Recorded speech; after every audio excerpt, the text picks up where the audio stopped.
Okay, and it should be going. Fantastic. Hello, welcome to the Camp Carpenter breakout. I know I've seen many of you before, and if you're new to talking about Camp Carpenter, even better. Fantastic. The more the merrier.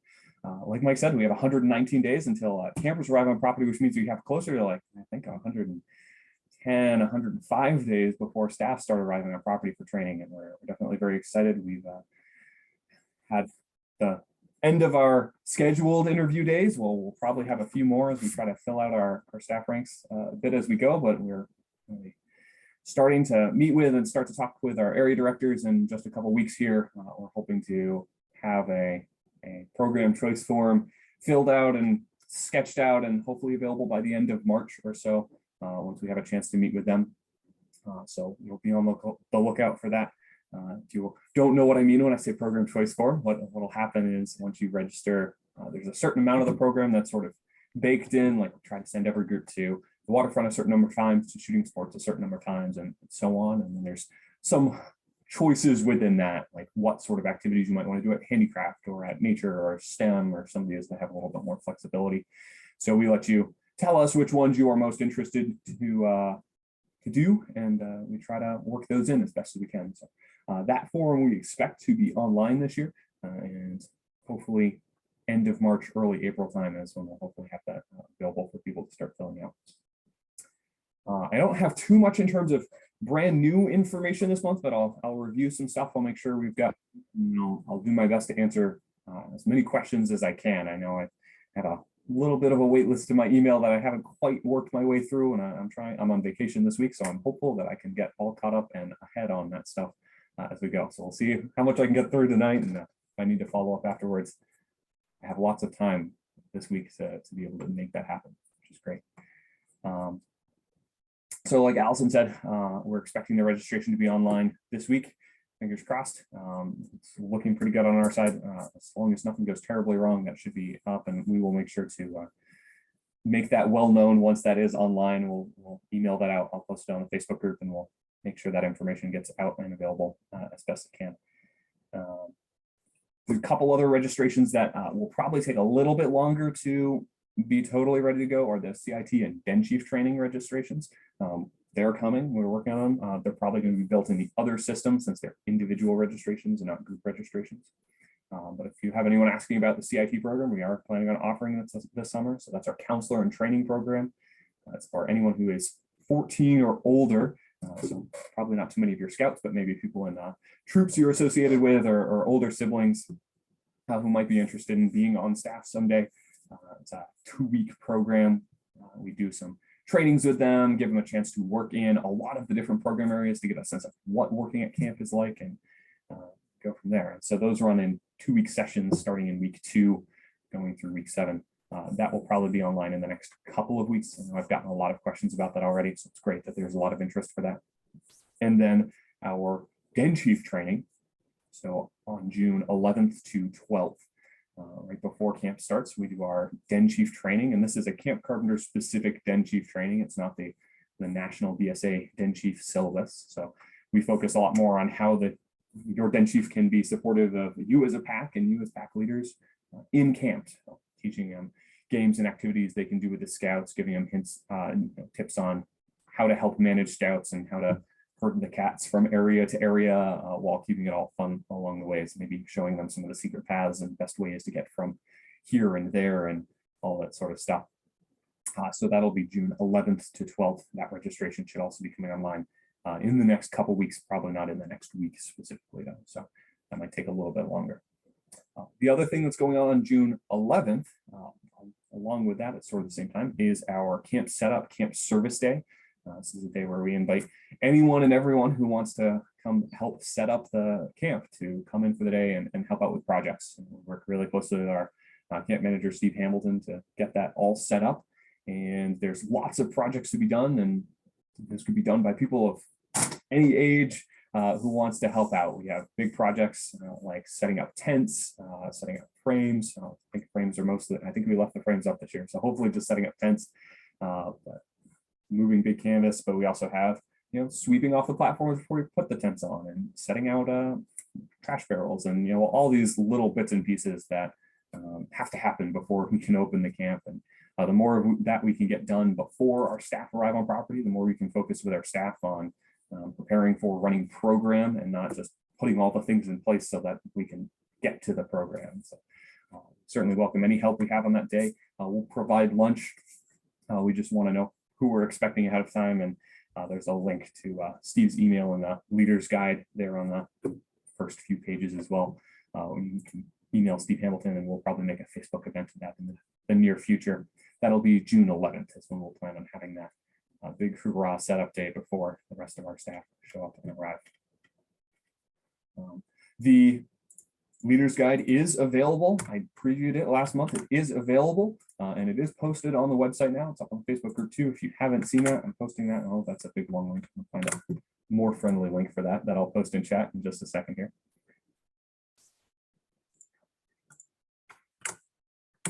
That's a more friendly link. Perfect. And so that is there. We don't anticipate any other big changes that'll happen to it, but if they do, we'll make sure to release a new one and put things in the update log. But this is everything we know at the moment. And if you have any questions on stuff in there, I'm certainly happy to help answer them.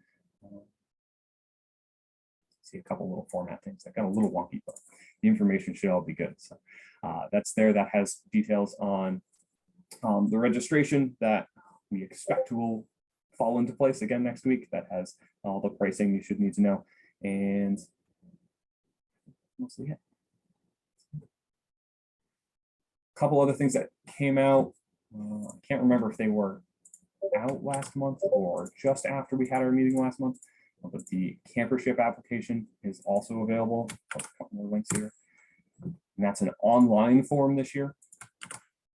You request assistance with helping get to camp and helping fund camp. We definitely want to try to help support our scouts as much as we can. We don't want funding to be the only reason the scout doesn't come to camp.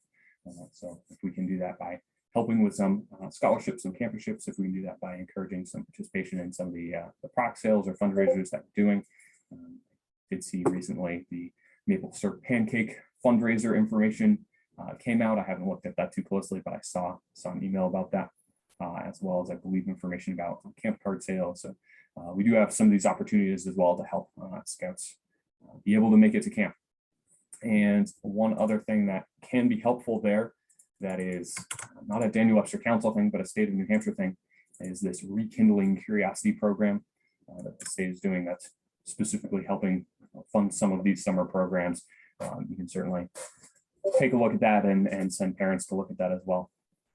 Is camp setup a day thing or never anything? Great question. The camp setup day is a day thing. So I want to say it usually starts 9-ish, 9 or 10 in the morning, or however much of the day people are available and willing to help out. I know we've often had groups that come in camp for the weekend because they want to camp for the weekend. They help out for a couple hours while they're there during the day on Saturday. That's certainly something we're open to looking at. But the camp setup on its own, it's just a day thing.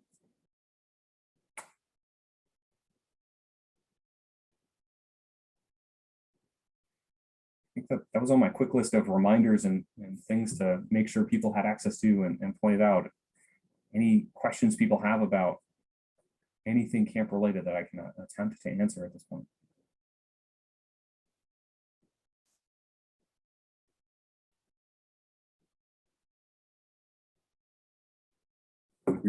So for any of our groups that are our family packs that are bringing both male and female youths, we're no extra requirements beyond what's in the Guide to Safe Scouting, what's in the youth protection rules. So we should have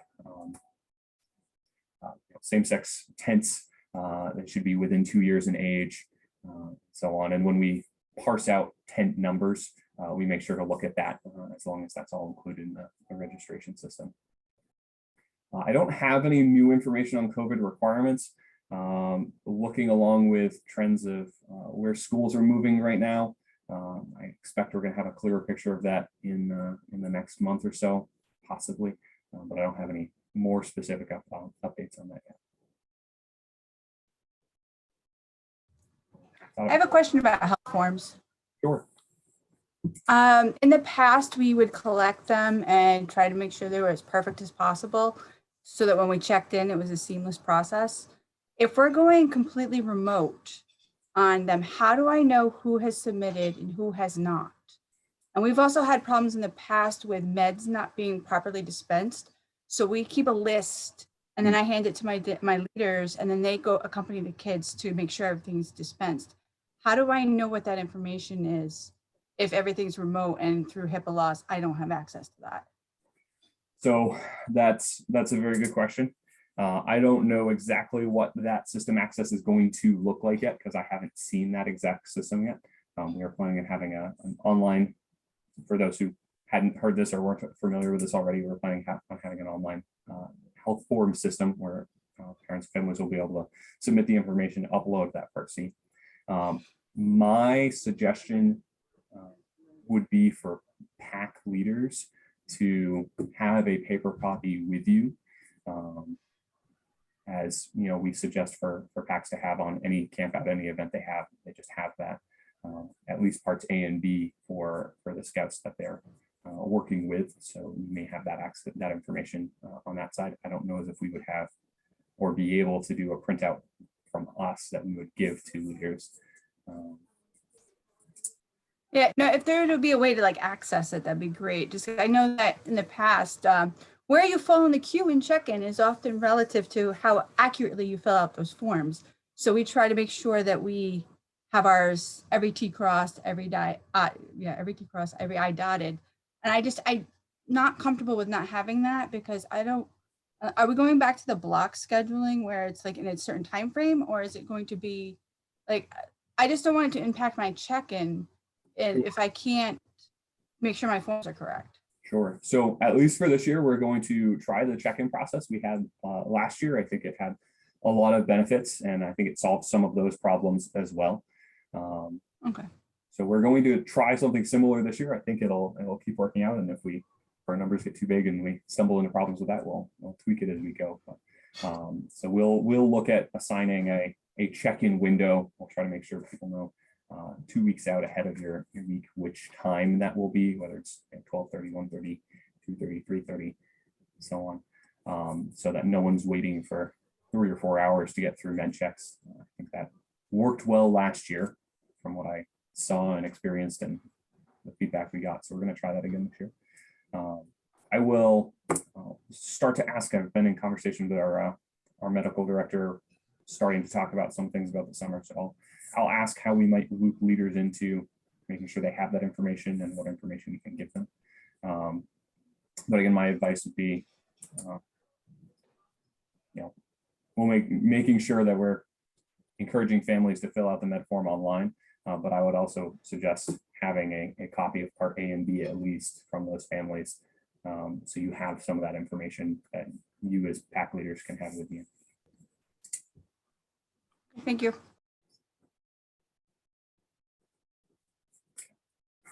Take note on my list to follow up and start asking about that too. News on camp promo visits. So we have been working our way around and trying to do promo visits where we can.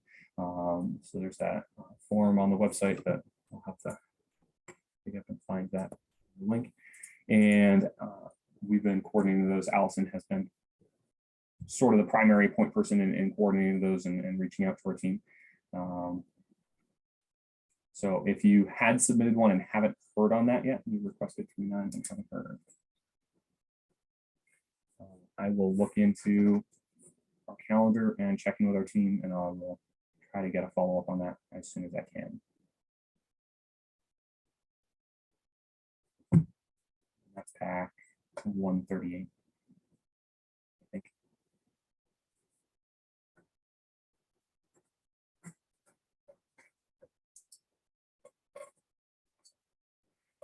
How are the day campers separated from overnighters? Great question. So they are largely separate programs. So the PACs that are coming to camp are sort of assigned to their own schedule. The PACs move as a group through the programs, and the day campers are arranged into dens that sort of move on their own schedules as well. So if you have scouts from your PAC that are coming the same week, they may not necessarily be on the same program schedules. they would do many, maybe not all, but many of the same things, just not necessarily following each other on program schedules.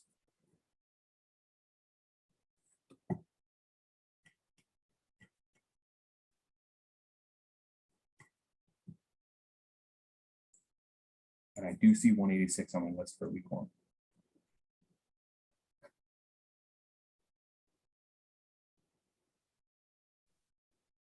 Does that help answer that question about day camping overnight? It would be non-scout day campers. I believe that is the plan again this year. That's through our Granite Base Camp program, that would be open to non-scouts as well. I know last year we had some partnership with Manchester School District. I don't know at the moment whether we'll have a similar partnership, but we will be open to people who may not be registered in scouting or may not be registered in scouting yet.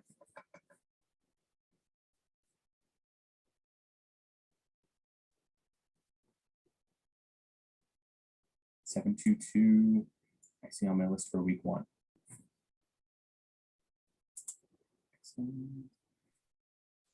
A couple things that jumped. Oh yeah, go ahead. A question about camperships. Yes. Right. So this year with the online form, if we send that out to parents, right, there's questions on there that specifically ask about, does your pack participate in this fundraising? Does it contribute to this? Like Friends of Scouting, does it participate in that? Some parents may not really know how to answer those questions. Mm-hmm. Would you encourage us to, as leaders, to send those out to parents to have it fill out the best that they can, or have them funnel things through leaders, or have leaders kind of pre-fill out that information with like a pack email saying, if you need assistance, answer these questions this way and fill everything else out the way you want. Yeah, I think that's where I'd land. Okay. So it looks like they sort of mostly took what was the paper form and moved it onto an online, and I think it needs to sort of move through a pack leader in that process. So I would say have parents fill it out as best as they can, and if you in that email say, by the way, we did do these fundraisers this year, give them some of that information. Yeah, that makes sense. Yeah, I think that's how I would tackle that. A couple things that did jump into my mind somewhere, and I don't remember where or what, but on the registration this year, I think you might see a couple changes from last year in the double knot registration, namely that for any youth attending, I believe I've built it to do this properly. It should ask for their t-shirt size. So that's for any Den Chiefs and Scouts.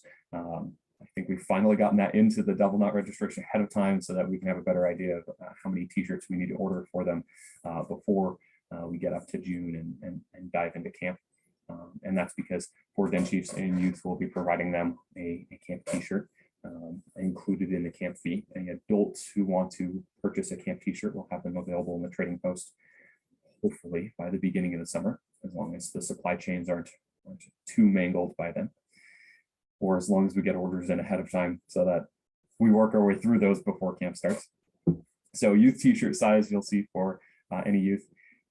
It should ask which grade the Scouts are going into, so we have a sense of what ranks and what ages we're bringing into camp, and helps us schedule around some of those things as well. And for any adults you're registering, it should be asking them their BSA member ID number, which might need a little bit of sleuthing ahead of time to be ready to answer that. So I wanted to make sure I threw that out there and I didn't get you totally by surprise. And again, the reason for that is because any adults who are coming are supposed to be registered, need to have completed youth protection. It's a lot easier for us to verify youth protection from a member ID number than it is from a name. When we go into the back end and try to run searches, it's much quicker with that.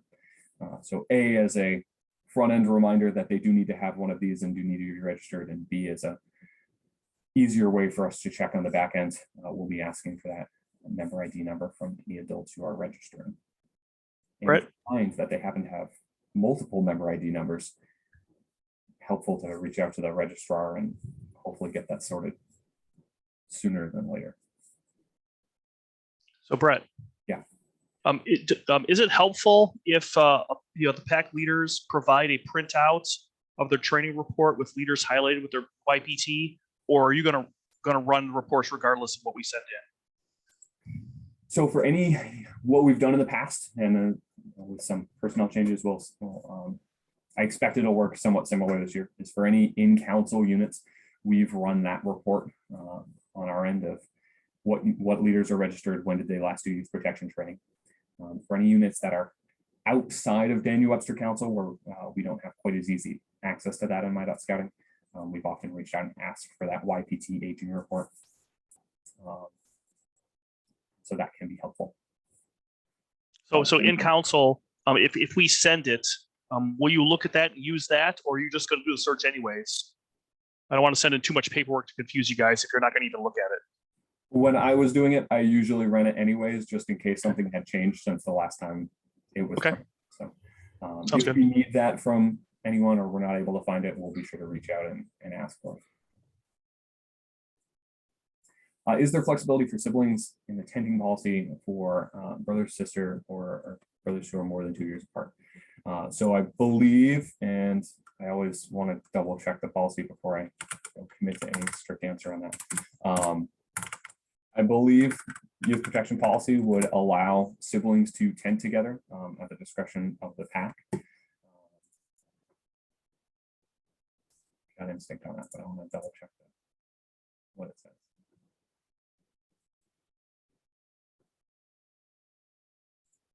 And ultimately what we do from a PAC side is, or from a camp side, is we provide you with a certain number of tents and we leave it up to you to make those decisions about what scouts tent with what scouts and look into that policy as well.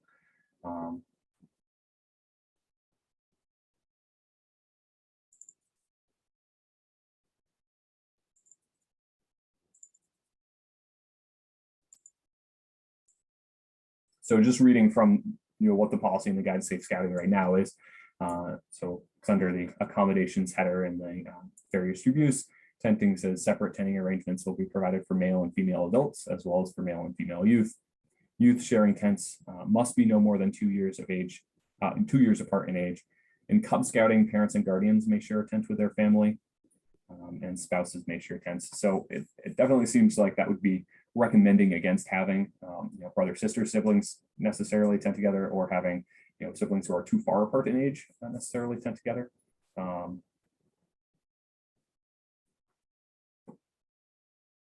I think it's going to be more of a local decision as far as what's appropriate and what parents might be comfortable in that case. But if you can find people in their den or people of their age who they would be comfortable tenting with, I think that would be preferred. But if you've had family tenting together, we've seen it happen before. That's going to be more of a sort of PAC decision in many of those cases. So our tents have by default 2 cots in them for 2 people. Although there is room, if you slid a 3rd cot in the middle, you can fit 3 people in the tent. There's not a lot of extra wiggle room or moving room around those 3 tents, but it's been done. PACs have done it. Probably more comfortable with 3 youths than 3 adults for sure. They seem to maneuver their way around things a little bit easier.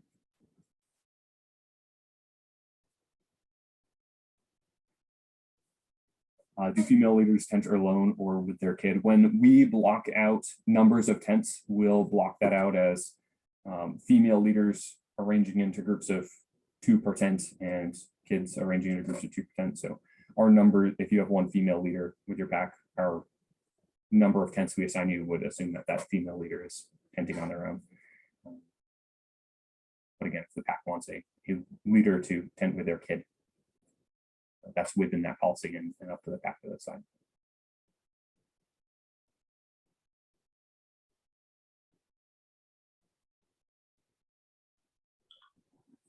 In the weeds on the questions here. It's great. Awesome. So starting to think about camp. Question about family camping. Yes. Right. So I've heard that there are 3 weekends which is family camping, which is like the Friday into Saturday base camp. I have looked online on the Experience Base Camp website, and I cannot find registration for that yet. Is that live? Now that you mention it, I'm not sure it is. I will ask more about that. Okay.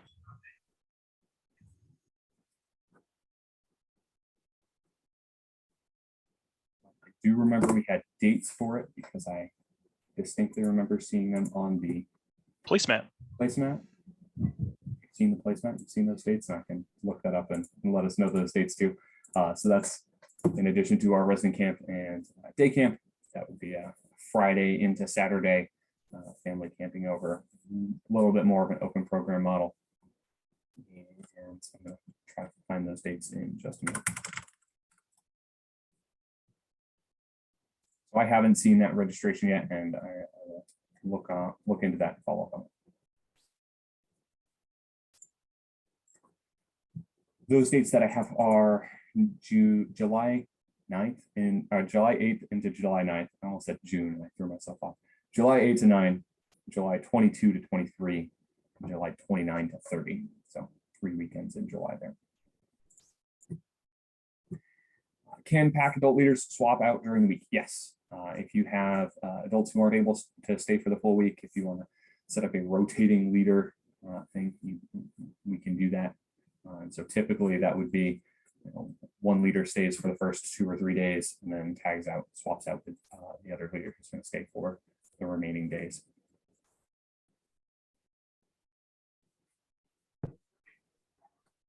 Brett, I have a question. I haven't looked at the leader guide yet, so you guys may have addressed this, but 2 things. One, have you guys added pajamas to the list of items to bring? That's the only thing that for years has been forgotten, and we have to tell families.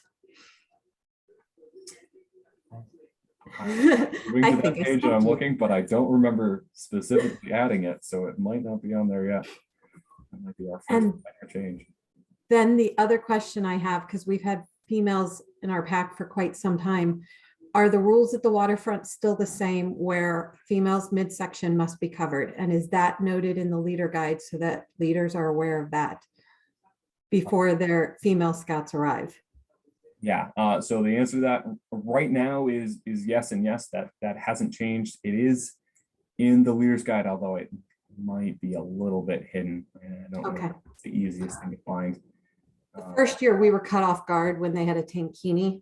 So, and I've expressed my dislike for that to the waterfront staff in the years past, but I realize that that's a BSA policy. Yeah, so we're having conversations about it on our ends too. I know Al started to talk about that. We just haven't. I appreciate hearing that. So that may change before we get to camp, but we just haven't jumped on a change on that quite yet. Okay. But I will put that on my list for more stressed follow-up as well.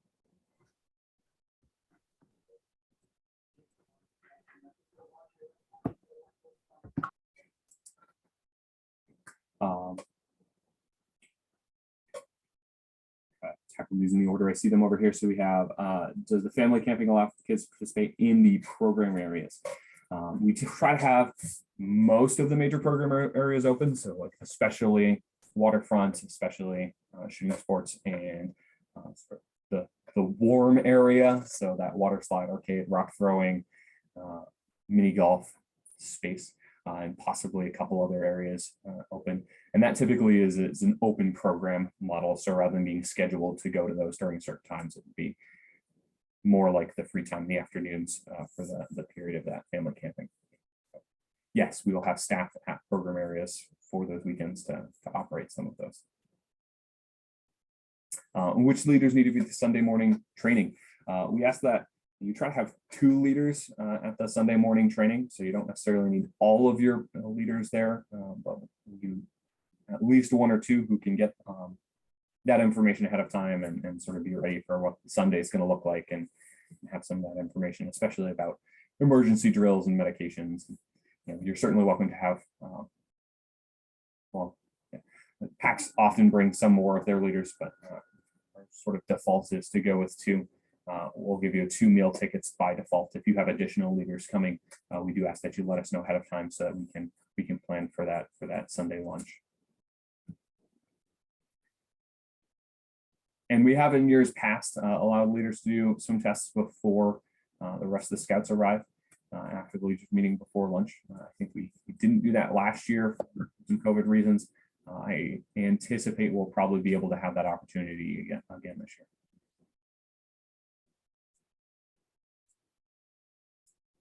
I'll be sure to knock on wood nearby.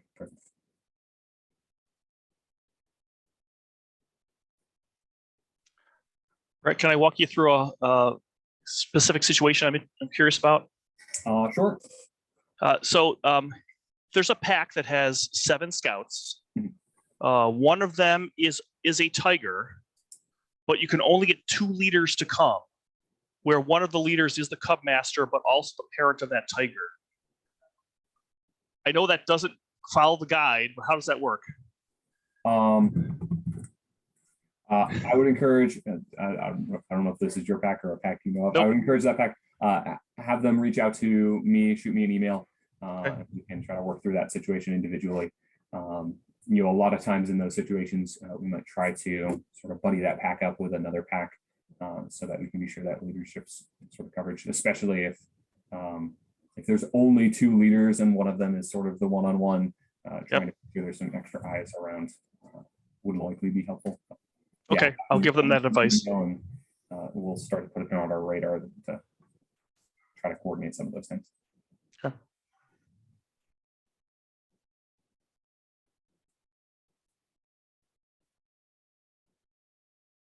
Yes, and so I suspect that would be for someone who will be a tiger who currently is a lion. That's correct. Yeah.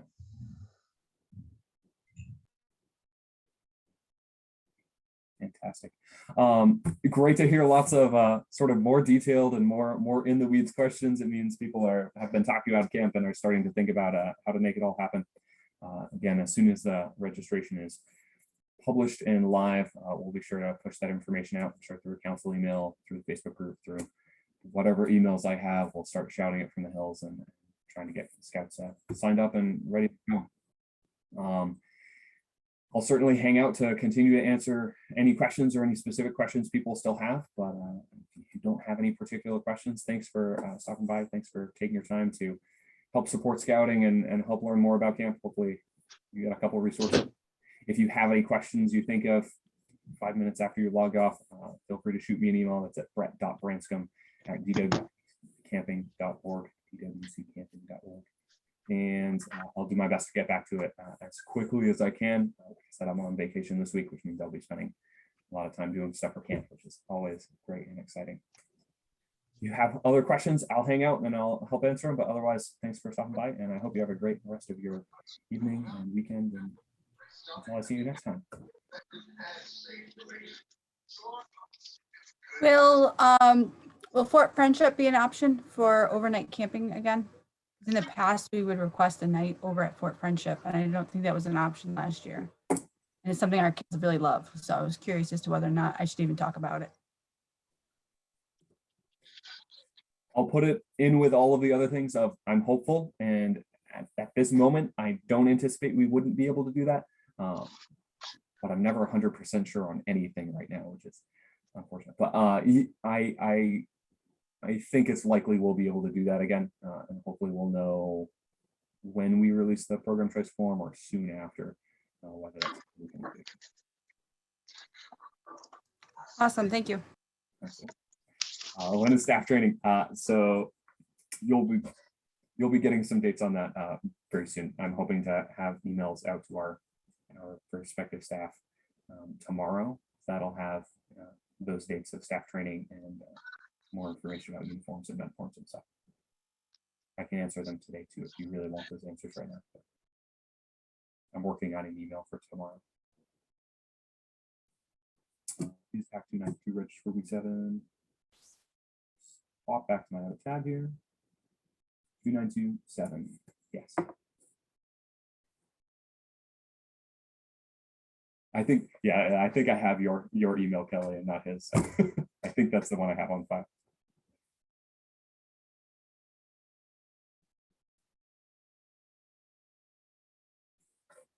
I can give you the quick rundown of dates real quick. That staff training is going to start on June 18th. He'll need his his normal scout uniform, and we'll be asking for sizing for our staff uniforming as we get a little bit closer. And he will need a med form for that, yes.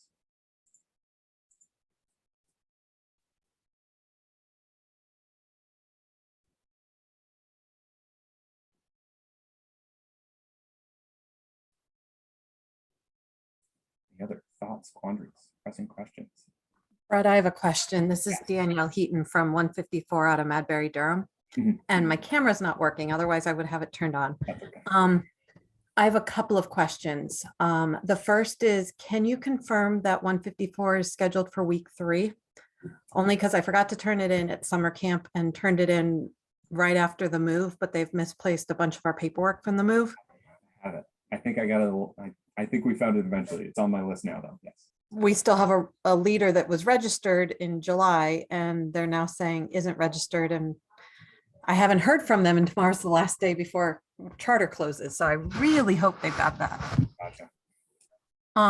So that was the first question. The second question is Fort Foster available for a pack to rent out prior to camp? Yeah, Fort Friendship, yes. Who do we reach out to for that? So I had been sending people towards Steve, but I think there's a new link for that. Granite Base Camp has it, I think now. Okay, so reach out to Granite Base Camp to ask those questions if that's what we decide to do for our spring camp out. Right here. So it's under the Okay. rentals page on greenspacecamp.org now. Awesome, thank you. And then the last question I have is in your email queue, or actually not in your email queue, but in the form queue, I submitted asking for a camp promo. And I was asking for it for tomorrow night, and I have not heard back. I'm guessing that's probably not possible, but I thought I would ask tonight. Yeah, and I've seen that. I haven't pinged the crew yet to dig into that. I know Tyler is in town. On the calendar already for tomorrow that I'm not sure filled in yet. If Tyler is in or around town, I mean, Tyler lives in Durham, or Durham. He lives in our district is all that I know, and so but I don't have any clue if he's available. when if I reach out and see if we can get someone there, Anywhere between 6:15 and 6:45. Okay. And we're not at the elementary school because the school's still not allowing us in. So we're at the Madbury Town Hall, which is literally a stone's throw from the elementary school. The Madbury Town Hall. let me ask around for a couple staff and I will shoot that back to you. I didn't see that Facebook message, so I will. No, Sorry for the stalking. no worries, no worries.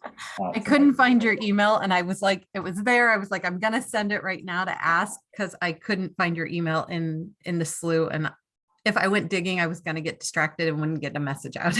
It's perfect. I get camp communications through any and every channel. Awesome. Yeah, I will ask around tonight and I'll shoot back to you and let you know if we can get someone there.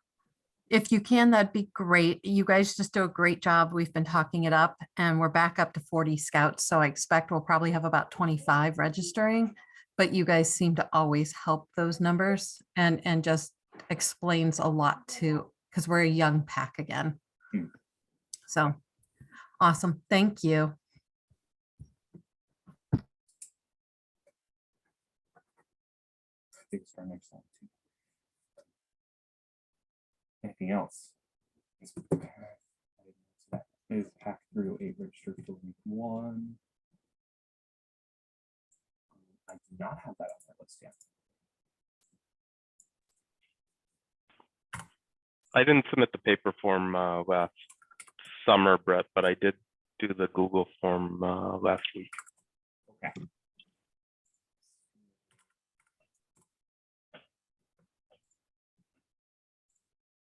Check that real quick, see if I have that info, and then I can make sure it's on the chart. We'll be good to go.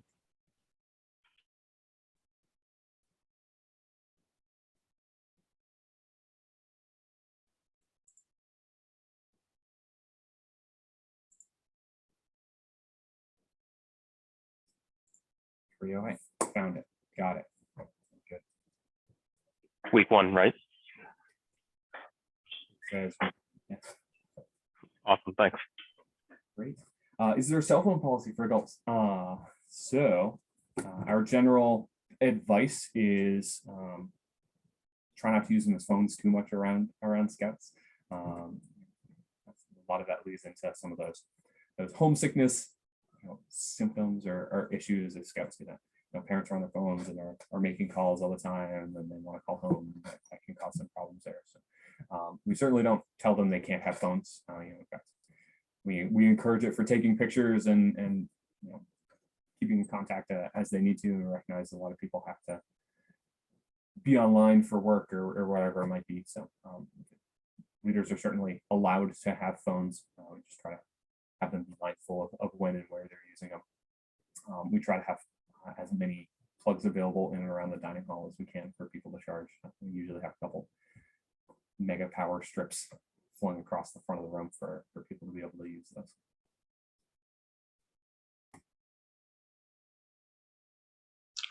Oh, so Brett, is the salad bar going to be there this year? I'm hoping. Okay. We haven't had conversation with cafe services too recently. I think that's working our way up on our list. Sure, it's ways out. I'm hopeful. I want it back. I love the salad bar. It's my favorite thing. And the breakfast bar. Breakfast bar. So good. So good.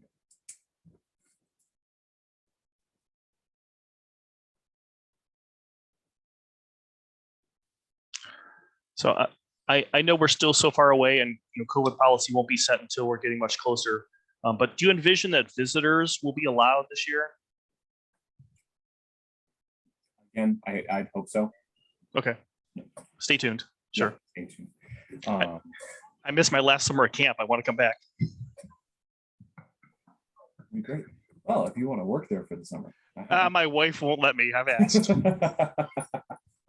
But yeah, I'm optimistic. I think things are continuing to move in a good direction.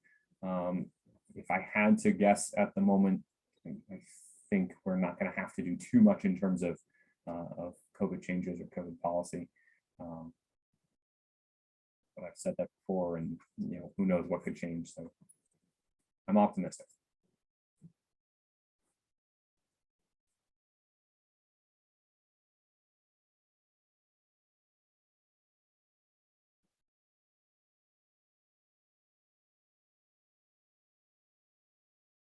Any other questions from people still hanging around?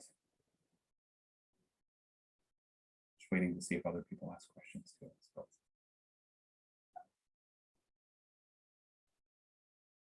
So yeah, I'll try to catch up on some sleep during this vacation. I'm trying not to stay in front of my computer the whole time.